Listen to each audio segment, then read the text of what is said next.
Hello student, तो welcome back to our next video. जैसा कि हमने लास्ट वीडियो में डिस्कस किया था कि हमने वहाँ पे meaning of accounting, definition of accounting, objectives of accounting and characteristics of accounting हमने वहाँ पे डिस्कस किए थे।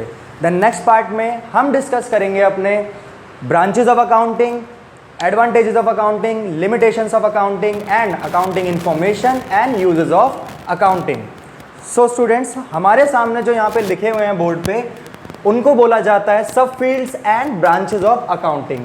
बेसिकली ये ब्रांचेज ऑफ अकाउंटिंग के नेम से ही आपको अपनी बुक में मिलेंगे। अदरवाइज कभी कभी क्वेश्चंस में या किसी क्वेश्चन पेपर में आपको ये सब फील्ड के नाम के भी शो कर दिए जाते हैं। तो इससे कभी डिस्ट्रैक्ट ना हो कि सब फील्ड तो मैं कभी पढ़ाया ही नहीं है, क्योंकि सब फील्ड्स को ही ब्रांचेज ऑफ अकाउंटिंग कहते हैं। 11th क्लास के अंदर, या फिर मैं बोलूँ 11th की फाइनेंशियल अकाउंटिंग के अंदर, हमारे पास सिर्फ और सिर्फ 3 तरह की ही ब्रांचेज यहाँ पे दी जाती हैं: financial accounting, cost accounting and management accounting. ये अकाउंटिंग आगे जाकर और इंक्रीज हो जाती हैं, यानी 2 और बढ़ जाती हैं। वो हम इसलिए इसमें डिस्कस नहीं करेंगे क्योंकि वो आपके सिलेबस में आती नहीं है, तो उसको डिस्कस करेंगे नहीं। तो हमारे लिए जो बेसिक्स हैं वो है फाइनेंशियल, कॉस्ट एंड मैनेजमेंट। तो यहाँ से स्टार्ट करते हैं। Financial accounting. देखो, financial accounting is that accounting which is involve all of the part of which is use involve in calculating the financial statement. इसका मतलब क्या है? देखो, फाइनेंशियल अकाउंटिंग आपकी वो अकाउंटिंग होती है जिसके अंदर आप सिस्टमेटिकली प्रोसेस करते हो। सपोज आपकी अकाउंटिंग की मीनिंग, जो आप अकाउंटिंग पढ़ रहे हो वो आपकी फाइनेंशियल अकाउंटिंग की है, ठीक है, वो आपकी फाइनेंशियल अकाउंटिंग है, जिसके अंदर आप सीखते हो recording, classifying, summarising, interpretation and communication to the result for a users. ये है आपकी फाइनेंशियल अकाउंटिंग जो अभी आप सीख रहे हैं, ठीक है। इसके अंदर आप क्या सीखते हो कि बिजनेस ने कितना प्रॉफिट किया, बिजनेस कितना लॉस में गया, बिजनेस की पोजीशन क्या है, और आपके सामने बिजनेस किस जगह पे आपका स्टैंड करता है, क्या आपकी गुडविल है, ठीक है। देन नेक्स्ट है आपका कॉस्ट अकाउंटिंग। कॉस्ट अकाउंटिंग होता क्या है एक्चुअल में? देखो, कॉस्ट एक वर्ड होता है। कॉस्ट को पहले समझ लेते हैं। यहाँ पे हमने दिखाया है कॉस्ट, ठीक है। कॉस्ट मीन्स क्या होता है? अगर मैं इसको हिंदी में लिखूँ तो ये हमारा होता है लागत, ठीक है। लागत क्या होता है? जब हम किसी प्रोडक्ट को प्रोड्यूस करते हैं, मैन्युफैक्चर करते हैं, ठीक है, तो उसमें लगने वाले पैसे को हम बोलते हैं लागत। सपोज करो मेरे हाथ में मार्कर है, इस मार्कर को बनाने में मुझे लगे हैं टोटल 12 रुपये, ठीक है। बट क्या मैं ऐसे 12 रुपये में मार्केट में सोल्ड करूंगा? नहीं, क्योंकि इसको जब मार्केट में हम लेके जाएंगे तो गवर्नमेंट अपना टैक्स पुट करेगी, पहला। दूसरा क्या होगा, हम अपना प्रॉफिट भी तो लेंगे ना इसके ऊपर, डेफिनेटली लेंगे। तो हम एक अजम्पशंस कर लेते हैं कि 12 रुपये तो हमें इसे बनाने में लगे, प्लस कुछ टैक्सेस लगे, और प्लस हमारा प्रॉफिट हुआ, जिसको अगर हम सम कर देते हैं तो वो होता है 25 रुपीज़, ठीक है। 25 रुपीज़ में से 12 रुपीज़ जो हमारे बचे हैं वो है हमारे मार्कर की कॉस्ट, जिसमें मैंने इसे मैन्युफैक्चर किया था। इसके बाद जब ये मार्केट में सोल्ड होगा तो वो होगा 25 रुपीज़ पे, ठीक है, जिसके अंदर गवर्नमेंट टैक्सेस एंड इंक्लूड होंगे आपके प्रॉफिट, ठीक है। चलो वापस आते हैं। सो हमारा मोटिव क्या था? Cost accounting.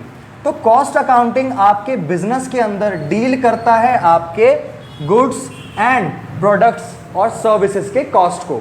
सपोज करो आपने अपना बिजनेस स्टार्ट किया, बिजनेस में आपने एसेट्स वगैरह लगा दी। एसेट्स पता है आपको, जो हमारी संपत्ति होती है किसी भी बिजनेस को स्टार्ट करने के लिए, जो भी हम सामान यूज़ करते हैं, चाहे वो कुछ भी हो, चाहे वो आपकी टेबल हो, चेयर हो, कंप्यूटर हो, लैपटॉप हो, चाहे आपका फ़ैन भी हो, वो भी आपकी एसेट्स के अंदर काउंट होता है, ठीक है। तो वो सारी चीज़ें हमारी जब हम रिकॉर्ड करते हैं तो एक वहाँ पे अमाउंट मेंशन करते हैं, दैट इज़ कॉल्ड कॉस्ट, ठीक है। कॉस्ट अकाउंटिंग जो है वो कंट्रोल करती है हमारे कॉस्ट ऑफ द प्रोडक्ट्स को एंड सर्विसेज को जो हमारे बिजनेस में यूज़ होती है। देन नेक्स्ट पॉइंट है हमारा मैनेजमेंट अकाउंटिंग। देखो, मैनेजमेंट अकाउंटिंग ऑटोमेटिकली आपको समझ में आ रहा होगा कि एक वर्ड यहाँ पे मेंशन कर दिया है, management accounting. So what is the meaning of management? देखो, मैनेजमेंट हमारा एक प्रोसेस होता है जिसके अंदर रहकर हम अपनी ग्रोथ को, अपने गोल्स को अचीव करते हैं, ठीक है। गोल्स को अचीव करना कैसे हो गया? अब मैं आपको थोड़ा सा एक एग्जांपल देके समझाता हूँ। आप किसी रेस्टोरेंट में जाते हो, रेस्टोरेंट में आप जैसे ही जाते हो तो आपको एक ग्रीट करने के लिए एक बंदा आता है, चाहे वो वेटर भी हो सकता है, चाहे वो सर्वर भी हो सकता है। सर्वर मतलब जो आपको टेबल्स वगैरह प्रोवाइड कराएगा। फिर आपके पास आता है एक वेटर। वेटर आपका ऑर्डर पुट आउट करता है और वो ऑर्डर लेके जाता है किसके पास, किचन में शेफ के पास। शेफ इट मीन्स जो खाना बना रहा है, ठीक है। वो जब ऑर्डर रेडी हो जाएगा आपका, यानी कि जब आपका ऑर्डर रेडी होगा, खाना वगैरह बन जाएगा, तो वो उसी वेटर को बुलाएगा और वो आपको सर्व करेगा आपकी टेबल पर। उसके बाद जब आप वहाँ पे खाना खा लोगे तो आपको एक सर्वर आएगा जो आपको बिल प्रोवाइड कराएगा और आप काउंटर पे जाके अपना बिल पे कर दोगे। तो ये जो सारी एक्टिविटी थी, ये सारी सिस्टमेटिकली अरेंज की गई थी कि भैया जिसने आपके लिए खाना बनाया वो आपको सर्व नहीं करेगा, जिसने आपका ऑर्डर लिया है वो आपको सर्व नहीं करेगा, जो आपको सर्व कर रहा है वो आपका ऑर्डर नहीं लेगा, जो आपकी बिलिंग ले रहा है वो ना तो आपका खाना बनाएगा, ना आपको सर्व करेगा और ना आपका ऑर्डर लेगा, ठीक है। तो सिस्टमैटिकली एक मैनेजमेंट बनाई जाती है जहाँ पे सारे पार्टिकल्स अपने दिए हुए पोजीशंस पे अपना काम करते हैं, ठीक है। अब यहाँ समझते हैं, तो जो फाइनेंशियल स्टेटमेंट्स होते हैं वो हमारी मैनेजमेंट को अच्छा करने के लिए काम करते हैं। सपोज हमने लास्ट टाइम भी पढ़ा था कि अगर हमारी मैनेजमेंट, यानी कि मैं बोलूँ कि बिजनेस जो है वो ग्रो करता है, हम प्रॉफिट अर्न करते हैं, तो प्रॉफिट अर्न करने के बाद क्या होता है भैया, हम सोचते हैं कि अब बिजनेस को ग्रो करना चाहिए, कुछ उसमें अपग्रेडेंस हम ऐड करते हैं, कुछ टेक्नोलॉजीज़ को ऐड करते हैं या फिर उसकी मैनेजमेंट को अच्छा करते हैं, ठीक है। जब हम ज़्यादा अर्निंग करने लग जाते हैं तो हम क्या करते हैं, अपने ऑपरेशंस को अच्छा करते हैं, बिजनेस ऑपरेशंस को, कि भैया अब यहाँ पे डिसीजंस और अच्छे लेना स्टार्ट कर दो। That is called management of accounting. अगर आपके मैन्युफैक्चरिंग अच्छी जा रही है, अगर आपकी कॉस्ट आप कंट्रोल कर रहे हो, उसके बाद आप यहाँ पे प्रॉफिट बढ़िया तरीके से अर्न कर रहे हो, सो वो सारी चीज़ें हम हैंडल करते हैं मैनेजमेंट अकाउंटिंग के अंदर, जो हमें डिसीजन मेकिंग के लिए एक टूल प्रोवाइड करती है। टूल प्रोवाइड करना इन द सेंस कि हमें एक नॉलेज प्रोवाइड कराती है कि हाँ जी, आप यहाँ से अपनी मैनेजमेंट को अच्छा कर सकते हो। These are 3 types of branches of accounting या फिर सब फील्ड्स ऑफ अकाउंटिंग जो अभी हमने आपको समझाई है। अब हम बात करेंगे यहाँ पे एडवांटेजेस ऑफ अकाउंटिंग के बारे में। तो चलिए स्टार्ट करते हैं अपना अगला टॉपिक जो है difference between book keeping, accountancy and accounting. इस टॉपिक में हम वैसे इन तीनों की मीनिंग भी समझेंगे, बट वो हम अलग से नहीं समझेंगे, इन डिफरेंसेस में ही समझेंगे। जैसा कि what is the meaning of book keeping, book keeping होती क्या है। देखिए, जब अपनी हम अकाउंटिंग करते हैं या फिर कोई एक अकाउंटेंसी का स्टेटमेंट बनाते हैं, इट मीन्स फाइनेंशियल स्टेटमेंट बनाते हैं, तो हमारे पास सबसे पहले एक अवेलेबिलिटी होनी चाहिए डेटा की। किसकी? फाइनेंशियल डेटा की। अब वो डेटा मिलेगा कहाँ से, ठीक है। समटाइम्स क्या होते हैं, डेटास जो होते हैं वो हम पिक करते हैं किसी भी ऑर्गेनाइजेशन से जहाँ पे उनकी ट्रांजैक्शंस हुई होती हैं, या फिर हम वो डेटा खुद क्रिएट करते हैं। अब सेकंड ऑप्शन में क्या आया, खुद क्रिएट करते हैं। खुद क्रिएट करेंगे कैसे, आइए उसको समझते हैं। सपोज करो, मैंने जैसे फर्स्ट वीडियो में अपने बोला था कि एक मेडिकल स्टोर है, वहाँ पे डे पर डे एक ट्रांजैक्शंस होती हैं जिनको वो रिकॉर्ड करता है। सपोज जो मेडिकल स्टोर्स हैं हमारे, वहाँ पे एक पर्सन जो है वो काम कर रहा है और डे पर डे वो अपने मेडिसिन को सेल करता है। बट क्या वो हर मेडिसिन को अपने नॉन में रख पाएगा कि मैं कौन सी मेडिसिन किस टाइम पे सेल करके बैठा हूँ, या फिर उसका कितना अमाउंट था, या फिर उसका नेम क्या था, उसका ब्रांड नेम क्या था? नहीं कर पाएगा। उसके लिए वो उसे कहीं ना कहीं रिकॉर्ड करके ज़रूर लिखेगा, या फिर मैं उससे कहूँ कि उस समय लास्ट में पूछूँ कि भैया आपने क्या सोल्ड आउट किया, तो वो एक रिकॉर्डेड डेटा में से बताएगा जो वो खुद रिकॉर्ड करेगा। और वो सारा डेटा हमारा कहलाता है फाइनेंशियल ट्रांजैक्शन। क्या कहलाता है? Financial transaction. क्योंकि लोग आपके पास आएंगे, आपको पैसा देंगे, आप उसके बदले में सामान दोगे, तो वो हो गई हमारी फाइनेंशियल ट्रांजैक्शन। तो वो अपनी बुक्स ऑफ अकाउंट पर उन्हें लिख के रखेगा। That is the first step. तो फर्स्ट स्टेप जो ये होता है that is called a book keeping. Accounting का पहला स्टेप क्या है? बुक कीपिंग, यानी कि डेटा को प्रिपेयर करके रखना। अभी हमने सिर्फ बात करी है डेटा को प्रिपेयर करके रखना, ठीक है। अभी उसने डेटा प्रिपेयर करके रख दिया। अब नेक्स्ट की बात करते हैं। देखिए, अकाउंटेंसी हम इसको बाद में करेंगे, इससे पहले हम समझेंगे अभी accounting. What is the meaning of accounting, ये भी हम अपनी फर्स्ट वीडियो में कैप्चर कर चुके हैं मीनिंग और डेफिनेशंस के साथ। तो अब हम बात करेंगे इसका नेक्स्ट स्टेप जो बुक कीपिंग के बाद इसका स्टार्ट होता है। तो अकाउंटिंग जो होती है हमारी, ये होता है सेकंड स्टेप, ठीक है। Accounting is the wider concept and actually it's being where the bookkeeping end, ठीक है। जब बुक कीपिंग का प्रोसेस हमारा एंड हो जाता है, हमने सारा डेटा अपना बुक्स ऑफ अकाउंट में लिख लिया, अब हमारा जो नेक्स्ट स्टेप स्टार्ट होगा दैट इज कॉल्ड अकाउंटिंग, ठीक है, जिसमें हम रिकॉर्डिंग करते हैं, क्लासीफाई करते हैं, समराइज करते हैं एंड एनालाइज करने के बाद अपने यूजर्स को इंटरप्रेट करते हैं हमारा results, that is called accounting. That's clear. Then उसके बाद अकाउंटेंसी।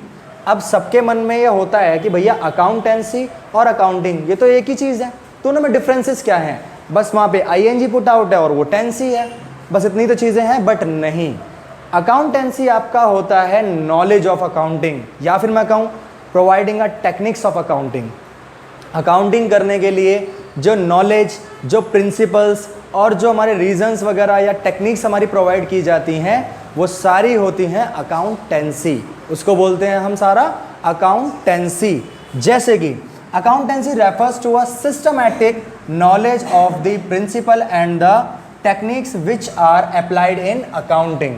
मतलब एक सिस्टमैटिक नॉलेज, एक टेक्निक्स जो आपकी अकाउंटिंग के अंदर अप्लाई होती हैं। जैसे मैं कहूँ कि हमको बोला गया कि आप एक स्टेटमेंट रेडी करिए, तो उसको जिन रूल को देखते हुए बनाया जाएगा, जिन प्रिंसिपल्स को देखते हुए बनाया जाएगा या जिन मेथड्स को देखते हुए बनाया जाएगा, वो सारी चीज़ें हमारी क्या होंगी? अकाउंटेंसी, ठीक है। और इन सारे मेथड्स को जिस मेथड पे हम अप्लाई करते हैं दैट इज कॉल्ड अकाउंटिंग। इसका बेटर अंडरस्टैंडिंग के लिए हम स्टार्ट करते हैं इसका एक डायग्रामेटिक रिप्रेजेंटेशन जो आपकी बुक में भी आपको शो किया हुआ होगा। बेसिकली बुक में आपको कुछ इस तरह से एक इमेज शो करी होगी जिसके अंदर 3 सर्कल्स होते हैं। ये आपका स्टार्टिंग होता है, ये आपका सेकेंडरी होता है, आपका ट्रेजरी होता है, मतलब कि तीसरा पॉइंट, ठीक है। जो हमारी बुक कीपिंग है, मैंने आपको बताया कि बुक कीपिंग हमारे अकाउंटिंग का फर्स्ट स्टेप है, मतलब उससे पहले हमारी अकाउंटिंग स्टार्ट ही नहीं होती। जब तक आपके पास डेटा नहीं होगा, रिकॉर्डेड डेटा नहीं होगा, आप अकाउंटिंग नहीं कर सकते। तो हमारा पहला स्टेप क्या होता है? Bookkeeping. Bookkeeping means where your all transactions are recorded in a books of account, there is a first step. And second step होता है हमारा अकाउंटिंग, क्योंकि हमने पहले भी क्या पढ़ा कि जब बुक कीपिंग एंड होती है तो अकाउंटिंग का प्रोसेस स्टार्ट हो जाता है, उसको रिकॉर्ड करने का, क्लासीफाई करने का, मेजर करने का और समराइज करने का। देन इन दोनों की जो नॉलेज है, यानी अकाउंटिंग करने की नॉलेज या फिर मैं कहूँ बुक कीपिंग करने की नॉलेज, ये प्रोवाइड कहाँ से होती है? That is called a accountancy. So accountancy basically a knowledge provider और techniques provider for what? For accounting and bookkeeping. So ये हमारे 3 डिफरेंसेस थे, तीनों की मीनिंग हमने यहाँ पे बता दी है कि अकाउंटेंसी जो होती है वो बेसिकली नॉलेज एंड टेक्निक्स होती हैं फॉर अप्लाई फॉर अकाउंटिंग, और अकाउंटिंग का बेसिक स्टेप्स क्या होता है हमारा? Book keeping. बुक कीपिंग कहाँ पे होती है? जहाँ पे अपनी फाइनेंशियल ट्रांजेक्शन को हम रिकॉर्ड करके रखते हैं फॉर व्हाट? For accounting. और इन दोनों की नॉलेज हमें कौन प्रोवाइड कराता है? हमारा अकाउंटेंसी। नेक्स्ट पार्ट में हम डिस्कस करेंगे आपके advantages of accounting, sorry next part नहीं, इसी वीडियो के नेक्स्ट पॉइंट में। चलिए तो अब स्टार्ट करते हैं हमारे एडवांटेजेस ऑफ अकाउंटिंग। जैसा कि हमने अभी स्टार्ट किया था, अपने कैरेक्टरिस्टिक्स खत्म कर लिए, हमने ऑब्जेक्टिव जान लिए, अब हम जानेंगे अपने एडवांटेजेस कि अकाउंटिंग करने के हमारे पास एडवांटेजेस क्या होते हैं। एडवांटेजेस बेसिकली हम अपने फ़ायदे को बोल सकते हैं कि हम उसे क्यों करते हैं और क्या क्या हमें बेनिफिट उससे मिलते हैं। चलिए स्टार्ट करते हैं। पहला है provide information about the financial performance. देखिए ये हम पॉइंट दूसरे वर्ड में पढ़ चुके हैं कि भैया फाइनेंशियल पोजीशन के बारे में पता कैसे चलता है, तो हमारी फाइनेंशियल परफॉर्मेंस बताती है हमारी अकाउंटिंग स्टेटमेंट, या फिर मैं बोलूँ हमारी फाइनेंशियल स्टेटमेंट कि हमारी जो कंपनी है या फिर जो हमारा बिजनेस है वो कितना ग्रो कर रहा है या कितना लॉस में जा रहा है। अगर ग्रो कर रहा है तो परफॉर्मेंस अच्छी होगी, अगर लॉस में जा रहा है तो परफॉर्मेंस बेकार होगी, सिंपल सी बात है। इसके बाद provide assistance to management. Definitely जैसा कि हम हर पॉइंट में डिस्कस भी करते आ रहे हैं कि अकाउंटिंग स्टेटमेंट हमारी मैनेजमेंट में भी बहुत ज़्यादा हेल्प करता है। जैसा कि हमने मैनेजमेंट अकाउंटिंग में भी पढ़ा था अभी कि भैया अगर हमारे अकाउंटिंग स्टेटमेंट्स अच्छे होते हैं, मैनेजमेंट अच्छा होता है, तो हम उसे और ज़्यादा अच्छा करते हैं whenever our business can be grow. ठीक है, नेक्स्ट है facilitate to comparative studies. Comparative study का मतलब क्या होता है? जब हम किसी मार्केट में स्टैंड करते हैं, अपने बिजनेस को रन करते हैं, तो हमारे सामने हमारे बहुत सारे कॉम्पिटिटर्स आ जाते हैं। कॉम्पिटिटर्स इन द सेंस कि सपोज करो कि हमने एक टूथपेस्ट की कंपनी बनाई है और हमारे सामने मल्टीपल टूथपेस्ट आ जाते हैं, जैसे पतंजलि आ गया, या फिर मैं कहूँ पेप्सोडेंट आ गया, कॉलगेट हो गया, क्लोजअप हो गया। काम सबका क्या है? दांत साफ करने का, और कुछ तो काम नहीं है ना। बट होता क्या है कि भैया ब्रांड बहुत सारे आ चुके हैं। अब ये जितने सारे ब्रांड्स होते हैं, मल्टीपल ऐड करते हैं, मल्टीपल ऑफर देते हैं, तो इसके अंदर कंज्यूमर्स को इन्हें कैप्चर करना होता है। तो हम लोग बेसिकली क्या करते हैं, अपने फाइनेंशियल स्टेटमेंट से दूसरी कंपनीज को कंपेयर करके देखते हैं कि उन्होंने ड्यूरिंग द फाइनेंशियल ईयर कितना अर्न किया है और हमने ड्यूरिंग द फाइनेंशियल ईयर कितना अर्न किया है। मैं इस टॉपिक को थोड़ा यहाँ पे स्टॉप करना चाहूँगा। पहले हम बात करेंगे फाइनेंशियल ईयर की। What is the meaning of financial year? जो इस साल कॉमर्स में न्यू है वो ज़रा फाइनेंशियल ईयर और एनुअल ईयर के बारे में थोड़ा सा समझ लें कि ये दोनों होते क्या हैं। देखिए बेसिकली फाइनेंशियल ईयर जो होता है ये हमारे इंडिया के अंदर पिक किया जाता है for a firms, schools and financial institutions. ठीक है, इट मीन्स ये जो ईयर होता है, फाइनेंशियल ईयर होता है, ये 1 अप्रैल से स्टार्ट होके आपका एंड होता है 31 मार्च तक। 31 मार्च तक, जैसे ये 1 अप्रैल 2012 था और ये एंड होगा 31 मार्च 2013 पे। तो ये होता है आपका फाइनेंशियल ईयर। जैसे कि आप लोग नया साल मनाते हो तो वो आता है 1 जनवरी को और एंडिंग आप कब कर देते हो? साल की 31 दिसंबर को। बट इंडिया में ये रूल फॉलो नहीं होता है। हाँ, मैं मानता हूँ कि कैलेंडर एंड हमारा 31 दिसंबर को ही हो जाता है, बट जो हम कैलेंडर पिक करते हैं in a financial institutions, in a education institutions and business institutions, तो वहाँ पे हम क्या देखते हैं कि भैया जो हमारा फाइनेंशियल ईयर पिक किया जाता है हर एक सिनेरियो में, ठीक है, 1 अप्रैल टू 31 मार्च। आप इस चीज़ को कहीं पे भी जाके देख सकते हो। आप कहीं भी बैंक में जाके देख लेना, बैंक में 1 अप्रैल को वो लोग अपना नया साल बनाते हैं।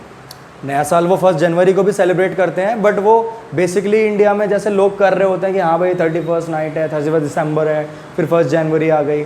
लेकिन नहीं, जो उनका एक्चुअल न्यू ईयर होता है वो 1 अप्रैल को ही आता है। अब इसका एक और एग्जांपल लेते हैं। सपोज करो आपके स्कूल्स होते हैं, आपके स्कूल की एंडिंग कब होती है? 31 मार्च को। हर साल 31 मार्च को हर सेशन की एंडिंग हो जाती है, और जो न्यू सेशन स्टार्ट होता है वो 1 अप्रैल को स्टार्ट होता है। आप इसे मेज़र करके देखना, ठीक है। तो ये हमारा फाइनेंशियल ईयर होता है। इसके बाद बात करते हैं हम एनुअल ईयर की। भैया एनुअल ईयर जो होता है वो 1 जन से स्टार्ट होके आपका 31 दिसंबर तक होता है, जो आपके आउटसाइड ऑफ कंट्रीज़ के अंदर बेसिकली पिक किया जाता है, मतलब इंडिया से बाहर। वो लोग अपना नया साल 1 जन टू 31 दिसंबर को मनाते हैं, ठीक है। तो financial year, during the financial year हमारी सारी अकाउंटिंग ट्रांजैक्शंस को कैलकुलेट किया जाता है और फिर उन्हें शो किया जाता है, ठीक है। चलिए, help in settlement of tax and liability. देखो जो अकाउंटिंग स्टेटमेंट्स होते हैं, जो फाइनेंशियल स्टेटमेंट्स होते हैं, जैसा कि मैंने कहा कि during the financial period of time, कि भैया पूरे फाइनेंशियल स्टेटमेंट्स के अंदर यानी पूरे फाइनेंशियल ईयर के अंदर हमने जितनी भी ट्रांजैक्शंस की हैं, ट्रांजैक्शंस जो भी सेल परचेज हुआ या फिर कुछ भी हमारा लोन लेना या फिर उसके टैक्सेस पे करना, जितना भी हुआ, ये सब हम अपने स्टेटमेंट्स में शो करते हैं। और जब हम अपने स्टेटमेंट को क्लोज करते हैं 31 मार्च को, तो हमें टैक्स लायबिलिटी यानी कि जो टैक्स हमें गवर्नमेंट को पे करना होता है अपनी इनकम पे, उसमें भी हमें ये हेल्प करता है, क्योंकि ये सारी ट्रांजैक्शंस आपके बैंक से होती है। और जब आपका बैंक एक एक्चुअल अमाउंट से एक्सीड पहुंच जाता है यानी कि उसको पार कर देता है, तो हमें गवर्नमेंट को भी अपना टैक्स पे करना पड़ता है, जो हमारे इनकम टैक्स के नाम से, कॉरपोरेट टैक्स के नाम से जाना जाता है, ठीक है। इसके बारे में हम बाद में पढ़ेंगे ज़्यादा। Helpful in rising the loan. देखिए अकाउंटिंग या फाइनेंशियल स्टेटमेंट्स जो होते हैं हमारे, वो बेसिकली लोन्स को पिक करने के लिए या फिर मार्केट से लोन उठाने के लिए बहुत ज़्यादा हेल्पफुल होते हैं। आप किसी भी बैंक के पास जाइए, आप वहाँ पे जाके बोलना सर मुझे लोन चाहिए, आपको लोन चाहिए, अच्छा लीजिए सर, अपने बैंक की स्टेटमेंट ला के दिखाइए कि आपके पास एक्चुअल कितना अमाउंट है और आप कितनी ट्रांजेक्शन्स अपने अकाउंट में करते हो। अगर नहीं करते तो ITR फिल करते हो, it means income tax return, ठीक है। तो इन सब चीज़ों से लोन के चांसेस जो होते हैं वो थोड़े से इंक्रीज़ हो जाते हैं।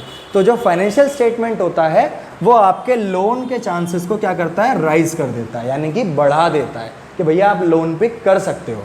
इसके बाद आता है helpful in decision making. Same first जैसा था वैसे ही हम अपने बात करेंगे लास्ट वाले पॉइंट की, डिसीजन मेकिंग। जब आपका बिजनेस ग्रो करता है एक एक्चुअल पॉइंट पे जाके, तब आप वहाँ पे क्या करते हो, डिसीजन मेकिंग स्टार्ट कर देते हो कि भैया अब हमने इतना ग्रो कर लिया, अब हमें कितना आगे बढ़ना है, फिर हमने उतना ग्रो कर लिया, अब हमें कितना आगे बढ़ना है। तो ये स्टेप बाय स्टेप होता रहता है, क्योंकि जब भी आप बिजनेस स्टार्ट करते हो तो आपको टाइम तो लगता है ना ग्रो करने में, मार्केट में स्टेबल होने के लिए। तो हम ये सारी चीज़ें स्टेप बाय स्टेप करते हैं और वहीं पे हमारी फाइनेंशियल स्टेटमेंट जो है वो हमें हेल्प करती है किस में, डिसीजन मेकिंग में। So these are the advantages of accounting. अब आपके माइंड में ये होगा कि मैंने तो ये सारा यहाँ पे लिख के इतना समझा दिया, बट इसके अंदर जो मीनिंग थी वो तो हमने लिखी ही नहीं। तो देखिए, जब भी आपके सामने ऑब्जेक्टिव्स पूछे जाएं, इंपॉर्टेंस पूछी जाए, कैरेक्टरिस्टिक्स पूछे जाएं, एडवांटेजेस पूछी जाए या फिर लिमिटेशंस पूछी जाएं, तो आपको ये चीज़ हमेशा याद रखनी है, जो ये पॉइंट्स हैं ये आपको एग्जैक्ट याद होने चाहिए कि ये क्या लिखा है। ऐसा ना हो कि provide information about financial performance को आप डिसीजन मेकिंग डायरेक्ट कर दो, आपने उसका नेम ही बदल दिया। ये नहीं होना चाहिए, ये एग्जैक्ट आपको याद होने चाहिए। इसके बाद जो इनके अंदर की मीनिंग होती है, ठीक है, वो आप 1 से 2 लाइन में अपनी वर्डिंग में एक्सप्लेन कर सकते हो। जैसे कि मैंने अभी इसको एक्सप्लेन किया कि फाइनेंशियल परफॉर्मेंस का मतलब क्या होता है, असिस्टेंस ऑफ मैनेजमेंट का मतलब क्या होता है, इसको आप अपने वर्ड में एक्सप्लेन कर सकते हो। सपोज करो कि भैया क्वेश्चन आ गया, राइट द 5 एडवांटेज, 5 एडवांटेज आपको लिखनी है। तो भैया आपको एडवांटेज तो याद थी, आपने एज इट इज़ ये 5 पॉइंट लिख दिए, लेकिन इनको एक्सप्लेन नहीं किया। जब तक आप इन्हें एक्सप्लेन नहीं करेंगे आपको एग्जामिनर मार्क्स देगा ही नहीं। तो जब भी हम थ्योरी पढ़ते हैं हम मेन पॉइंट्स को समझते हैं कि इस पॉइंट का मतलब क्या है, क्योंकि यही पॉइंट हमने वहाँ पे मेंशन करना है और इसके अंदर की बात आप 1 से 2 लाइन के अंदर एक्सप्लेन करके इसे बता सकते हो। नेक्स्ट हम स्टार्ट करेंगे लिमिटेशन ऑफ अकाउंटिंग। चलिए तो नेक्स्ट स्टार्ट करते हैं अपने limitations of accounting end user of accounting. Basically हमारे फर्स्ट चैप्टर के थ्योरी के लास्ट कॉन्सेप्ट है। इसके बाद जो single entry system, double entry system है, वो आप हमसे कमेंट के थ्रू पूछ सकते हैं या फिर हमारे इंस्टाग्राम हैंडल पे हमें डीएम कर सकते हैं, जिसका लिंक आपको डिस्क्रिप्शन में मिल जाएगा, ठीक है। इसके बाद हम स्टार्ट करते हैं लिमिटेशंस ऑफ अकाउंटिंग। देखो लिमिटेशंस होती क्या हैं भैया, किसी भी काम को करने की अगर एडवांटेज है, अगर फीचर्स हैं, अगर उद्देश्य हैं, तो वैसे ही उनको करने की लिमिट्स भी होती हैं कि उनको इस लिमिट से आगे हम नहीं कर सकते। वैसे ही हमारे सामने 4 लिमिटेशंस हैं, चलो उनको समझते हैं। Accounting is done on historical value of asset. Accounting is done of historical value क्यों होता है? देखो, हम जब अकाउंट्स क्रिएट करते हैं, सपोज करो कि हमने एक बाइक परचेस करी जिसकी लास्ट ईयर जो रेंज थी वो थी 1 लाख रुपीज़, ठीक है। नेक्स्ट ईयर जो उसका प्राइस है वो घटकर हो गया 90,000 सॉरी, ठीक है। तो 10,000 उसकी वैल्यू रिड्यूस हो गई मार्केट के अंदर, बट हमने तो 1 लाख में परचेस की थी ना। तो 1 लाख में क्या हुआ कि भैया हमने जो अकाउंट बनाया तो हमने अपनी बाइक का अमाउंट दिखाया 1 लाख रुपीज़, लेकिन अब जो मार्केट प्राइस है वो है 90,000 का, तो इफेक्टेड है, ठीक है। तो क्या हम अपने उस 1 लाख वाले स्टेटमेंट को 90 में कन्वर्ट करेंगे? नहीं। यही अकाउंटिंग की एक लिमिटेशन है कि वो हिस्टोरिकल डेटा को ही रिकॉर्ड करके चलता है, न्यू डेटा से उसका कोई मतलब नहीं होता। क्योंकि अगर आपने कोई चीज़ 10 रुपये की आज परचेस की है और कल वो बढ़कर 15 हो जाए तो उससे आपके ऊपर प्राइस का कोई भी इफेक्ट नहीं होगा, वो सिर्फ हिस्टोरिकल डेटा को रिकॉर्ड करेगा। जैसे हमने यहाँ पे किया कि भैया हमने तो परचेस की थी 1 लाख रुपीज़ की, बट बाद में क्या हुआ, वो तो हमारे 90,000 की हो गई ना, हमें उससे कोई मतलब नहीं है। जिस टाइम पे आपने उसे परचेस किया था, जो उसका अमाउंट था वही आपके स्टेटमेंट के अंदर लिखा गया है। That is the point of accounting is done on the historical value of asset. ये इसकी एक लिमिटेशन होती है, ठीक है। इसके बाद ignore the effect of price level change. Same, दोनों लगभग सेम ही हैं जो इस एग्जाम्पल में आपको दिख रहा है कि भैया हमने 1 लाख रुपीज़ खर्च करे थे, बाद में वो हो गई 90 की, तो क्या प्राइस लेवल चेंज से कोई फ़र्क आया? नहीं, क्योंकि हमने तो 1 लाख ही लिखा है ना और 1 लाख में सामान लिया है। अब बेसिक सी बात है, जब आपने 1 लाख की कोई चीज़ ली है तो आप उसे 90,000 कैसे दिखा सकते हो जब वो ली ही 1 लाख में है, ठीक है। चाहे वो बाद में जाके 90 की हो जाए, चाहे वो 80 की हो जाए, बट उस टाइम तो आपने 1 लाख की ली थी ना। तो इसीलिए इग्नोर करता है वो प्राइस लेवल चेंज को, इससे उसका कोई भी मतलब नहीं है। जिस टाइम पे, जिस प्राइस पे आपने वो प्रोडक्ट खरीदा है वो उसमें उसी रेट पे, उसी टाइम पे और उसी ही रिकॉर्ड में लिखा जाएगा, ना कि वो इफेक्ट से चेंज होगा। इसके बाद बात करते हैं इग्नोर द क्वालिटेटिव इंफॉर्मेशन। देखो हमने स्टार्टिंग से ही सीखा है कि अकाउंटिंग जो है वो हमारा क्वालिटी को मेज़र नहीं करता है, वो हमारी क्वांटिटी को मेज़र करता है और फाइनेंशियल कैरेक्टर्स को मेज़र करता है। एक तो क्वांटिटी और एक फाइनेंशियल कैरेक्टर। तो उसको इस क्वालिटी से कोई भी लेना देना नहीं होता है। That is also limitations of accounting. Affected by a window dressing. देखो, जब हम अकाउंटिंग करते हैं, जैसा कि अभी हमने सीखा था अकाउंटेंसी, बुक कीपिंग और अकाउंटिंग के अंदर, कि भैया अकाउंटेंसी जो है वो तो नॉलेज प्रोवाइड करा रही है और अकाउंटिंग जो है वो उसी नॉलेज से करके अपने अकाउंट्स को बना रही है। तो जब हम अकाउंटिंग क्रिएट करते हैं तो हम उसकी विंडो ड्रेसिंग करते हैं। विंडो ड्रेसिंग मतलब कि हर एक अकाउंट को क्रिएट करने का हमारे पास डिफरेंट डिफरेंट मेथड्स होते हैं, डिफरेंट डिफरेंट टेक्निक्स होती हैं, ठीक है। तो उनकी विंडो ड्रेसिंग चलती है। जैसे कि अभी आप नहीं सीख रहे हो, आगे जब न्यूमेरिकल्स में जाओगे तो आपको मिलेगी अकाउंटिंग की equation, journal, cash book, ledgers. तो ये सारी चीज़ें जब वहाँ पे आपको मिलेंगी तो आपको समझ में आएगा कि किस किस फॉर्मेट में रेडी किया जाता है। तो विंडो ड्रेसिंग अकाउंटिंग के अंदर एक लिमिटेशन की तरह यूज़ की जाती है कि भैया अगर विंडो ड्रेसिंग आप नहीं करोगे तो आपकी अकाउंटिंग बेकार मानी जाएगी, जो बिल्कुल यूजलेस कहलाती है। क्योंकि जब आपको यही नहीं पता कि क्या चीज़ आ रही है और क्या चीज़ जा रही है तो आप उसको कैसे रिकॉर्ड करोगे, डेफिनेटली ना। इसीलिए विंडो ड्रेसिंग आर नेसेसरी, जो इससे इफेक्ट कर जाती है, ठीक है। तो ये हमारी 4 लिमिटेशंस थी हमारी अकाउंटिंग के लिए। एक आधा आपकी बुक में एक्स्ट्रा हो सकती है बाय द ऑथर, तो उसको भी हम एक्सप्लेन कर लेंगे। आप कमेंट सेक्शन में उसको लिखकर छोड़ देना अगर आपको ज़्यादा अच्छे से समझना है तो। उसके बाद यूज़र्स ऑफ अकाउंटिंग। अब ये यूज़र्स ऑफ अकाउंटिंग होता क्या है? यूज़र्स ऑफ अकाउंटिंग का मतलब होता है जो फाइनेंशियल स्टेटमेंट्स हम बनाते हैं ड्यूरिंग द फाइनेंशियल ईयर, ठीक है। ड्यूरिंग द फाइनेंशियल ईयर जो हम स्टेटमेंट्स बनाते हैं उनके यूज़र्स कौन होते हैं और कितने होते हैं। सबसे पहली बात तो यूज़र्स हमारे 2 तरह के होते हैं, जिसमें पहला होता है इंटरनल यूज़र यानी बिजनेस के इनसाइडर यूज़र्स, दूसरा होता है एक्सटर्नल यूज़र जो होता है बिजनेस के आउटसाइडर यूज़र्स, ठीक है। पहले हम इंटरनल्स की बात कर लेते हैं। जो फाइनेंशियल स्टेटमेंट्स होते हैं या फिर मैं कहूँ कि जो फाइनेंशियल परफॉर्मेंस होती हैं वो इंटरनल यूज़र में कौन कौन यूज़ करता है। पहले तो होता है भैया ओनर, डेफिनेटली ओनर उसका पहला यूज़र होता है कि भैया मेरा बिजनेस कितना रन कर रहा है, कितना वो कर रहा है, मुझे जानना तो चाहिए ना। तो इसीलिए पहला इंटरनल यूज़र कौन है? आपका ओनर। दूसरा है इंटरनल यूज़र वहाँ की मैनेजमेंट, क्योंकि मैनेजमेंट डिपेंड करती है आपके फाइनेंशियल पोजीशन पर और फाइनेंशियल स्टेटमेंट पे। अगर आप ग्रो करते हो तो डेफिनेटली ग्रो होगा, अगर आप लो में जा रहे हो तो डेफिनेटली वो लो में जाएगा। उसके बाद होता है एम्प्लॉय, जो आपके लिए काम कर रहा है, जो उस इंटरनली फर्म के अंदर काम कर रहा है। क्योंकि जब तक उसे मोटिवेशन नहीं मिलेगा किस चीज़ का कि हमारी कंपनी ग्रो कर रही है या लॉस में जा रही है तो क्या वो काम करेगा? नहीं करेगा। तो इंटरनल यूज़र्स हमारे 3 तरह के होते हैं, जो है एक ओनर, मैनेजमेंट और हमारी एम्प्लॉय। इसके बाद बात करते हैं एक्सटर्नल यूज़र की। एक्सटर्नल यूज़र्स में हमारे पास बहुत सारे यूज़र्स होते हैं, क्योंकि देखो किसी भी बिज़नेस की इंफॉर्मेशन लेने के लिए बहुत से यूज़र्स बाहर खड़े होते हैं कि भैया ये कंपनी कमा कितना रही है, कितना इसका रिवेन्यू है या कितनी इसकी टर्नओवर है, कितने एम्प्लॉयज़ में काम करते हैं। तो ये सारी चीज़ें वो जानने के लिए तैयार खड़े रहते हैं, जिसमें पहला होता है banks and financial institutions. Bank और फाइनेंशियल इंस्टीट्यूशंस को एक्सटर्नल यूज़र में क्यों रखा गया है कि जब हम बिज़नेस चलाते हैं तो हमें समटाइम्स लोन की ज़रूरत पड़ जाती है। तो लोन जो है वो हमें बैंक और फाइनेंशियल इंस्टीट्यूशन से देते हैं, और कोई तो देगा नहीं, क्योंकि लोन के लिए गवर्नमेंट ने उन्हें ही बना रखा है। तो वो हमारे फाइनेंशियल स्टेटमेंट्स को देखते हैं, जिसके बिहाफ पर हमें वो लोन प्रोवाइड कराते हैं, इसीलिए वो हमारे एक्सटर्नल यूज़र्स में आते हैं। इसके बाद बात आती है इन्वेस्टर। इन्वेस्टर कौन होता है? जो आपकी कंपनी में पैसा लगाता है।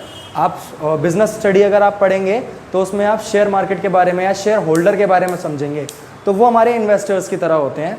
या फिर मैं कहूँ कि एक ऐसा पैसा जो किसी पर्टिकुलर पर्सन के थ्रू दिया गया है आपकी कंपनी को ग्रो करने के लिए, ठीक है। उससे वो आपकी कुछ इक्विटी लेते हैं। जब आपका बिजनेस ग्रो करता है तो अपने अमाउंट पे वो आपसे परसेंटेज गेन करते हैं, ठीक है। इसके बाद बात आती है क्रेडिटर्स। क्रेडिटर्स कौन होते हैं? बेसिकली जो आपको पैसा देते हैं, ठीक है, या फिर जिनसे आपको पैसा लेना है, वो आपकी रिपोर्ट्स को चेक करते हैं। Government and consumer. गवर्नमेंट भी आपके ऊपर निगरानी रखती है, जैसे कि ITR वो आपसे लेती है, या फिर कुछ कॉरपोरेशन टैक्स होते हैं जो वो आपसे लेते हैं, या फिर some other responsibilities taken by the government. तो वो आपके फाइनेंशियल स्टेटमेंट्स पे, आपकी एक्टिविटीज़ पे ड्यूरिंग द फाइनेंशियल ईयर वो उसको नज़र रखती हैं, ठीक है। इसके बाद कंज्यूमर, कंज्यूमर कौन, कि भैया जो आपका प्रोडक्ट यूज़ कर रहा है। अब आपकी कंपनी किसी की भी हो सकती है, सपोज़ करो हम अमूल की बात कर रहे थे, अमूल मिल्क, तो अमूल मिल्क का जो कंज्यूमर है क्या वो कंपनी में नज़र नहीं रखेगा कंपनी करती क्या है, क्या क्या बनाती है, कितने प्रोडक्ट्स बनाती है और क्या उनके रेट और रेंज रहते हैं, ठीक है। या फिर मैं बात करूं ब्रिटानिया की, जो हमारे पास ब्रेड के ब्रेड्स होते हैं काफ़ी सारे, ठीक है, और भी कंज्यूमेबल आइटम्स जिनकी हम कंपनीज़ को बेसिकली चेक करते हैं, ठीक है। तो ये सारे हमारे एक्सटर्नल यूज़र्स हैं और इंटरनल यूज़र्स हमने यहाँ पे डिफ़ाइन कर दिए हैं। इन सब को अगर आपको कुछ भी प्रॉब्लम होती है तो एक बार आप कमेंट सेक्शन में ज़रूर बताएं, और इसके बाद आप हमें इंस्टाग्राम पे डीएम कर सकते हैं, ठीक है। हम अपना चैप्टर यहीं पे एंड करते हैं। इसके बाद भी अगर आपको किसी को कुछ भी प्रॉब्लम होती है तो आप हमसे डिस्कस कर सकते हैं। नेक्स्ट हमारा जो चैप्टर होगा वो हमारा सेकंड चैप्टर रहेगा, जो हम जल्दी ही बनाएंगे, इसके लिए भी हम डिस्कस करेंगे। तब तक के लिए हमारे चैनल को लाइक करें, सब्सक्राइब करें एंड शेयर करें, और ऐसी वीडियो के लिए हमें फॉलो करें। Thank you so much.